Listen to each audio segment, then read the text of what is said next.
अज्ञातवास पूर्ण हुआ ज्येष्ठ।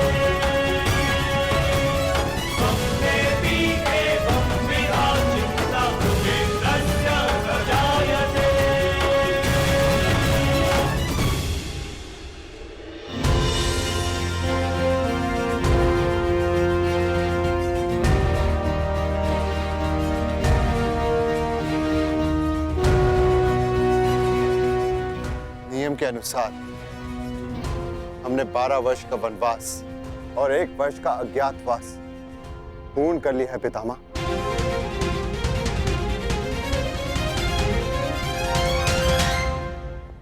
आपसे यह आशा नहीं थी धर्मराज कि आप असत्य भाषण करेंगे।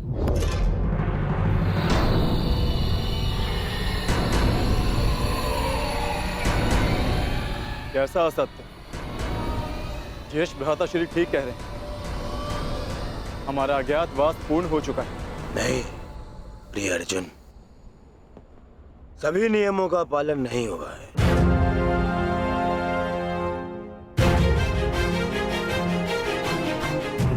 कैसे नहीं हुआ?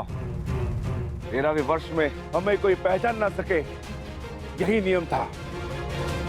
हाँ,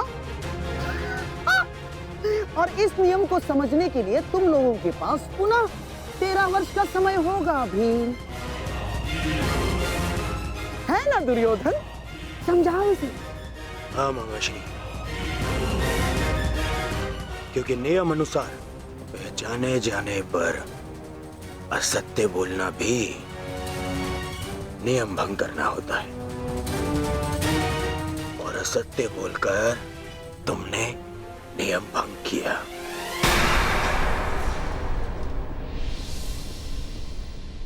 क्या सत्य कहा हमने? अपने अनुज से पूछो युधिष्ठिर। क्यों अर्जुन, जब मैंने तुमसे तुम्हारा परिचय पूछा तो क्या कहा था तुमने? बृहनिल्ला, बृहनिल्ला नाम है मेरा।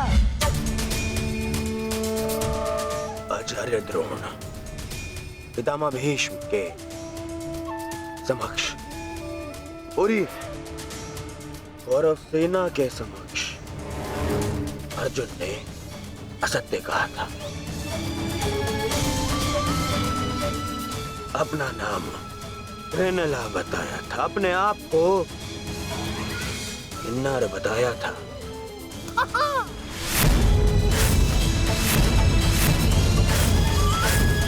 क्यों अर्जुन, क्या ये असत्य नहीं था?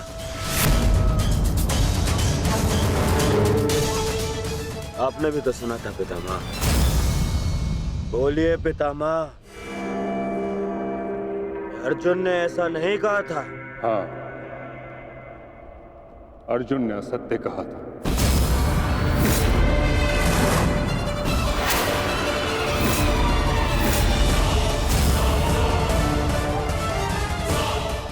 और अर्जुन ने अपना नाम बृहन्नला बताया था, और वो ही बृहन्नला अर्जुन बन के सामने खड़ा है।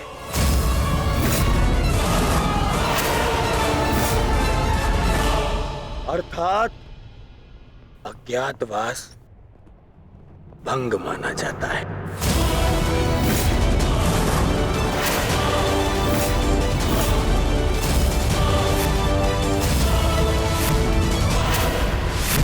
जाओ पांडवों, वापस वन में जाओ और योजना बनाओ कि अगली बार 12 वर्ष के पश्चात अज्ञातवास में कैसे पकड़े ना जाओ। हैं? जाओ। जाओ जाओ जाओ। नहीं दुर्योधन, अज्ञातवास भंग नहीं हुआ है दुर्योधन। मैंने कोई असत्य नहीं बोला और ना ही मैंने कोई नियम भंग किया है। जो तुम्हारे समक्ष खड़ा है वो अर्जुन है, पुरुष है, परंतु जिससे तुम्हारी सेना युद्ध कर रही थी वो ब्रिनला थी, एक किन्नर। देव अप्सरा देवी उर्वशी ने मुझे शाप दिया था, इसलिए 1 वर्ष तक मुझे किन्नर बनकर रहना पड़ा। परंतु आज सूर्यास्त के पश्चात वो शाप पूर्ण हुआ। अब मुझे अपना वास्तविक रूप प्राप्त हुआ। अब आप बताइए पितामह, क्या मैंने असत्य कहा? क्या अज्ञातवास भंग हुआ? नहीं अर्जुन, तुमने कोई असत्य नहीं कहा और ना ही तुम्हारा अज्ञातवास भंग हुआ है।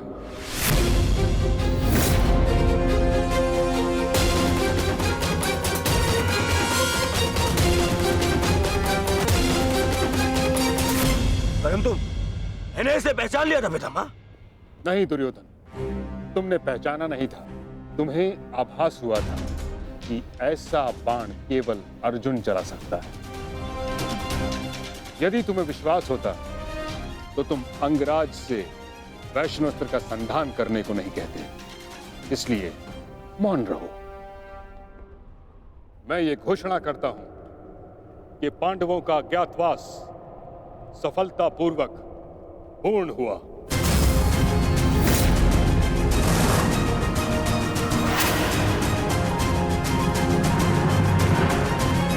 नहीं,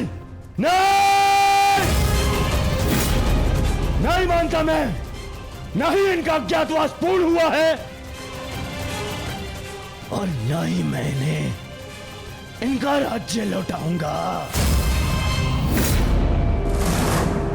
अब जो भी निर्णय होगा वो युद्ध से होगा। हम पुनः अवश्य मिलेंगे युधिष्ठिर, रणभूमि में। स्मरण रखना दुर्योधन, हमने कभी युद्ध नहीं चाहा था। तुमने हमें इस युद्ध में धकेला है और अब यदि आर्यव्रत के भाग्य में युद्ध ही है तो ठीक है, जो युद्ध होगा अवश्य होगा। यदि न्याय और नीति के लिए हम वनवास भोग सकते हैं तो न्याय की स्थापना के लिए हम युद्ध भी अवश्य कर सकते हैं।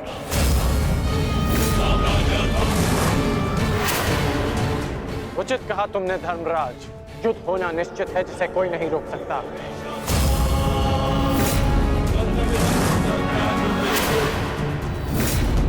अज्ञातवास पूर्ण होने का सुख कुछ ही दिनों तक रहेगा धर्मराज।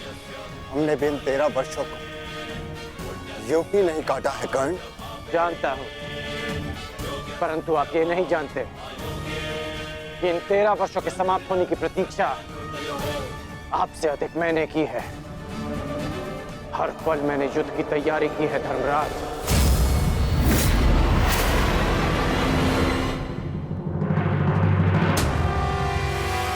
स्मरण रखना अर्जुन, अगली बार ना मेरी प्रत्यंचा टूटेगी और ना ही सूर्यास्त तुम्हें बचा पाएगा।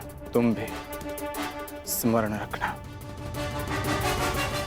अगली बार वैष्णव अस्त्र का उत्तर पशुपतास्त्र से मिलेगा।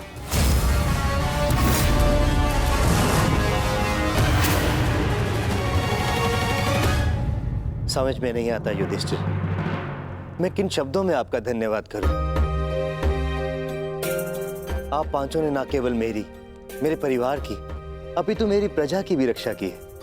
आभार की आवश्यकता नहीं है महाराज, क्योंकि हम स्वयं आपके उपकारों के तले दबे हैं। यदि विराट नगर ने हमें शरण न दी होती तो हम फिर से 12 वर्ष का वनवास भोग रहे होते। सम्राट, समझ नहीं आता कि आपका ये ऋण कैसे चुकाऊंगा मैं।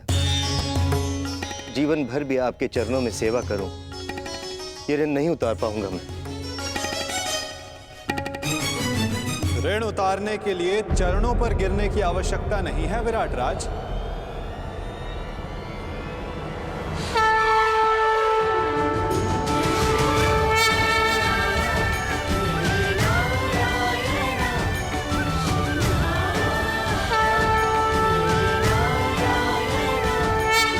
वासुदेव,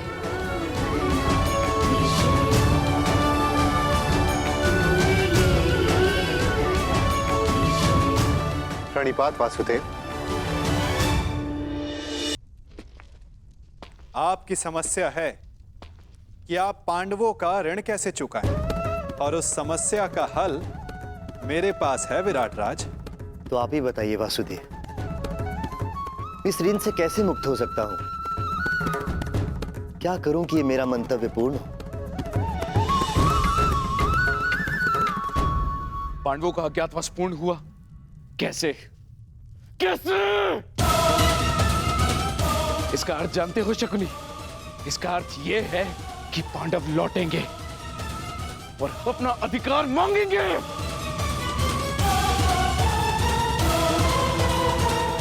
उनके मांगने से क्या होता है पिताश्री? मैं उन्हें अवसर नहीं दूंगा, कुछ नहीं मिलेगा उन्हें पिताश्री। मान!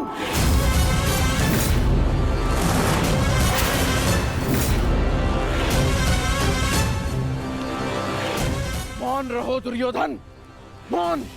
हर बार राज्यसभा में बड़ी बड़ी बातें करते हो, वचन देते हो, और हर बार मुंह की खाकर लौटते हो तुम। हस्तिनापुर से सेना ले जाते समय क्या कहा था तुमने? कि पांडवों का अज्ञातवास भंग करके लौटूंगा। और इस समय तुम मेरे समक्ष क्या सूचना लेकर आए हो? कि अकेले अर्जुन ने समस्त कुरु सेना को निरस्त्र कर दिया। एक ही स्वप्न देखा है ना तुमने, सम्राट बनने का। अरे अगर एक अर्जुन को ना संभाल सके तुम, तो ये हस्तिनापुर का साम्राज्य क्या संभालोगे?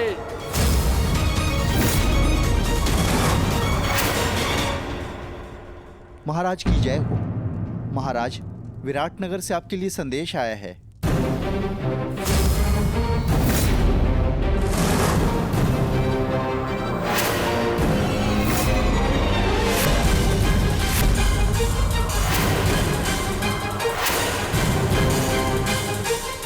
कृष्ण, विराटनगर से क्या संदेश आ सकता है? अवश्य उन पांडवों का ही संदेश होगा। युद्ध की चेतावनी भेजी होगी उन्होंने।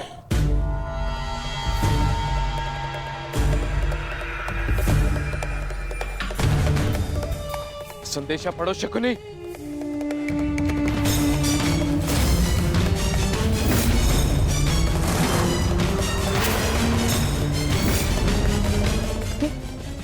ये कैसे हो सकता है? क्या लिखा है इसमें मामाश्री? ये नहीं हो सकता दुर्योधन।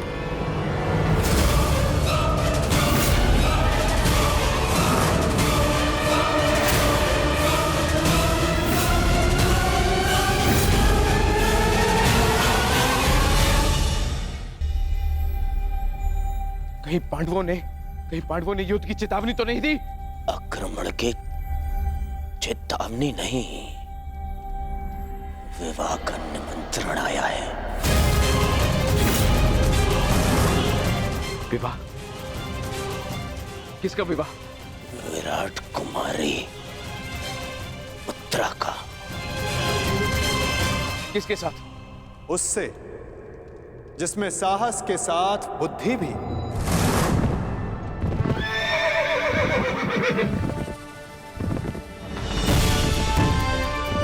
उसके हाथों में पर्वतों का बल है, जिसकी गति में पवन सा वेग है।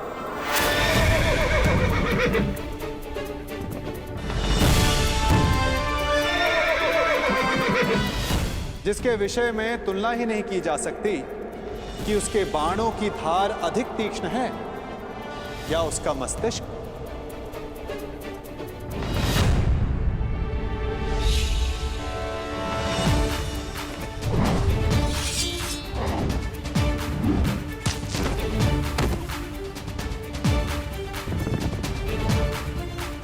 जो नर है परंतु उसमें सिंह सी शक्ति, जिसे शत्रुओं को देखने के लिए नेत्रों की आवश्यकता नहीं।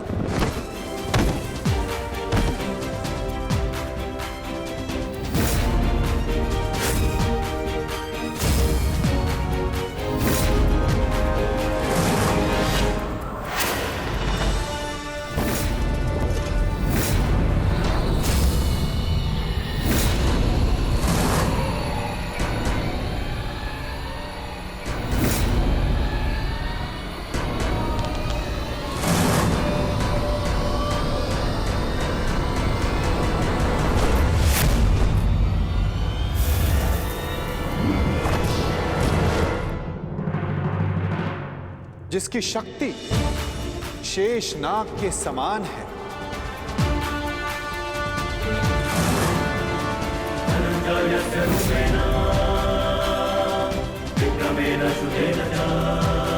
जिसके कौशल के समक्ष बड़े से बड़ा योद्धा झुक जाता है।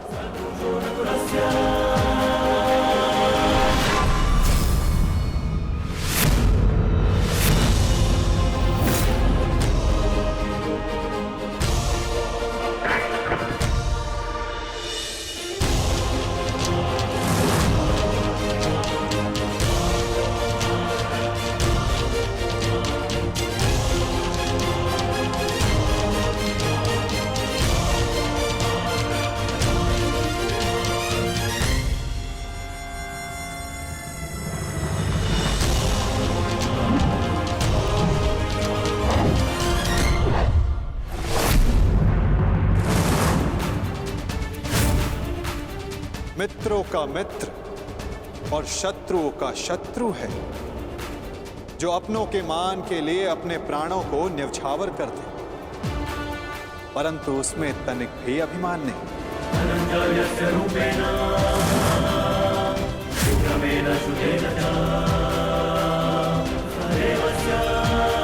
वो जिसे दाऊ और मैंने स्वयं शिक्षा दी, जो कुरुकुल का सूर्य, वो है सुभद्रा और अर्जुन का पुत्र अभिमन्यु।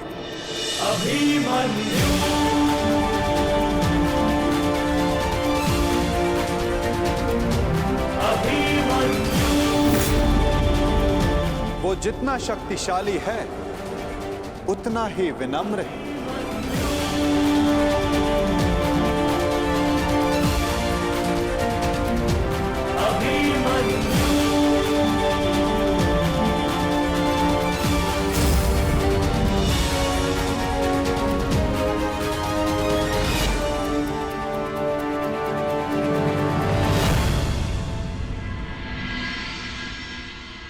हे ईश्वर, इतना बड़ा सौभाग्य, महान धनुर्धर अर्जुन के पुत्र अभिमन्यु का विवाह मेरी पुत्री उत्तरा से। मैं धन्य हुआ वासुदेव।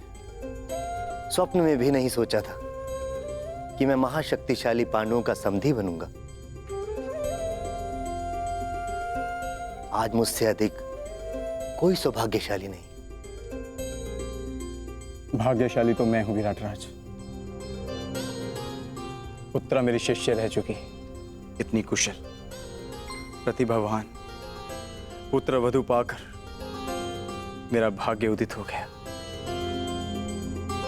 परंतु आप लोग अभी अभिमन्यु से मिले नहीं, और मैं चाहता हूं कि उत्तरा के साथ आप भी मिल लें और उसके पश्चात निर्णय लें कि अभिमन्यु उत्तरा के योग्य है या नहीं। अभिमन्यु आपका पुत्र है और जिसके शिक्षक स्वयं वासुदेव हो, तो उसकी योग्यता पर संदेह करना भी पाप है। हम उत्तरा का संबंध अभिमन्यु के साथ करने को प्रस्तुत हैं।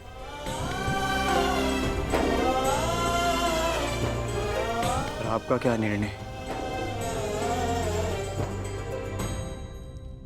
बधाई हो विराट राज, अब आप पांडवों के समधी हुए।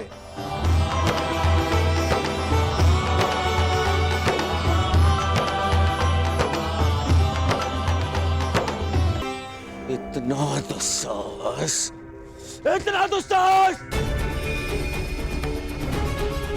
पहले आओ दिया, और अब उसमें नमक छिड़क रहे हैं। हम यहाँ युद्ध का आह्वान कर रहे हैं और वो ये विवाह का निमंत्रण भेज रहे हैं।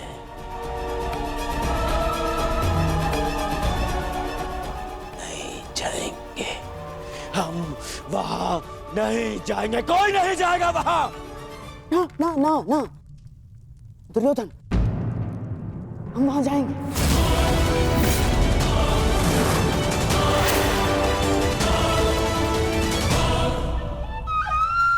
महाराज, मेरा मत है कि हमें वहां जाना चाहिए। युद्ध और संधि अपने स्थान पर है और संबंध अपने स्थान पर है महाराज।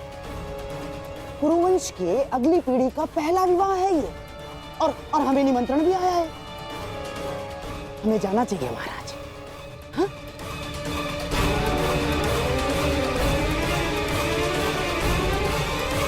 क्यों महामहिम, आप क्या सोचते हैं? आपके प्रिय अर्जुन के पुत्र अभिमन्यु का विवाह है, हमें उसे आशीर्वाद देने नहीं जाना चाहिए? जाना चाहिए महामहिम। हैं?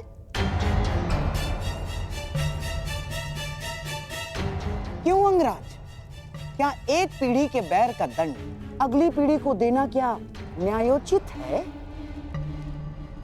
बोलिए अंगराज। जिनसे युद्ध करना है उनका आतिथ्य ग्रहण करना उचित नहीं है। महाराज, यदि हम पांडवों के अतिथि बने तो वो ये संकेत देगा कि हम उनसे भयभीत हो गए हैं। ना ना ना ना ना ना, अपितु इस निमंत्रण को स्वीकार नहीं किया तो संदेश जाएगा कि हम उनसे भयभीत हैं महाराज। युद्ध होगा तो होगा, परंतु परिवार से प्रेम का निमंत्रण आया तो हमें उसे स्वीकारना चाहिए महाराज।